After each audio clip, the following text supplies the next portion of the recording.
Sebagian kalangan menyebut Atatürk sebagai bapak modernisasi Turki, tetapi sebagian kalangan lainnya menyatakan bahwa Atatürk adalah bapak sekulerisme Turki. Dialah yang sengaja menjauhkan nilai-nilai agama dari kehidupan rakyat Turki yang selama ratusan tahun dinaungi oleh cahaya Islam. Ia pula yang telah merampas kekuasaan dari Kekhalifahan Utsmani pada tahun 1920. Pada tanggal 3 Mei 1920, ia menasbihkan dirinya sebagai Perdana Menteri. Tak hanya itu, ia juga mengubah tatanan rakyat Turki yang sebelumnya bersendikan nilai-nilai Islam menjadi sebuah negara sekuler yang memisahkan antara agama dan kehidupan. Pada masanya, segala hal yang berbau Utsmani diberangus.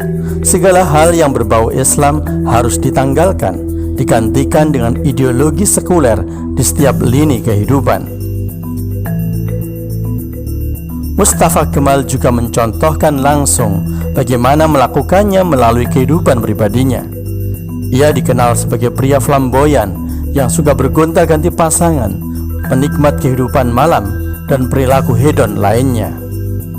Begitu parah gambaran kehidupan pribadinya, bahkan idenya untuk menikahi putri Sultan Mehmed VI ditolak oleh Sultan. Padahal secara politik itu bisa mengamankan posisi Sultan yang pada saat itu sudah berada di tepi jurang. Mengapa Sultan menolak keinginannya untuk menikahi putrinya? Sultan mendengar kabar tentang penyakit kelamin yang diidap oleh Mustafa Kemal akibat gaya hidupnya yang bebas. Ayah mana yang rela menyerahkan putrinya pada pria semacam itu? Apalagi Sultan Mehmed VI dikenal sebagai pribadi yang baik dan taat beragama. Mustafa Kemal akhirnya menikah dengan Latife Usagligil, seorang perempuan dari keluarga kaya dan terhormat yang pada awalnya masih menunjukkan identitas keislamannya. Ini bisa dilihat dari foto-foto awal pernikahan mereka yang dipublikasikan. Latife terlihat masih mengenakan jilbab yang panjang dan rapat. Perlahan, ia mulai menggantikan jilbabnya dengan kain kecil penutup kepala tradisional yang disebut basortusu. Hingga akhirnya di foto-foto kenegaraan terlihat ia tak lagi memakai kerudung dan ia telah mengenakan pakaian terbuka.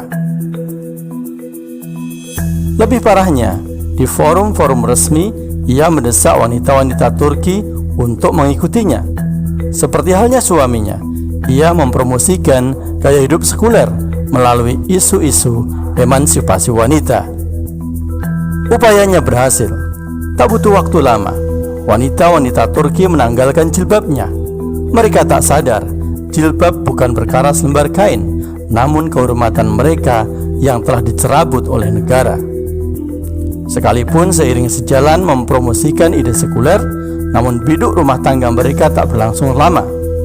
Hanya berjalan 2 tahun, keduanya bercerai pada tanggal 5 Agustus tahun 1925. Sebenarnya ada yang menarik dari Madam Atatürk ini, seperti yang tertulis dalam buku Madam Atatürk. Ada dokumentasi berupa buku harian dan surat-surat yang ditulis oleh Latife yang dilarang pengadilan untuk dipublikasikan. Pihak keluarga pun menuntut supaya catatan yang kini disimpan oleh Yayasan Sejarah Turki itu tidak diungkapkan. Kita membayangkan kalau dokumen itu bisa dibaca, barangkali kita akan melihat bahwa ia telah menuliskan kegundahan hatinya saat menjauh dari agamanya dan saat ia melepaskan jilbab dan kehormatannya.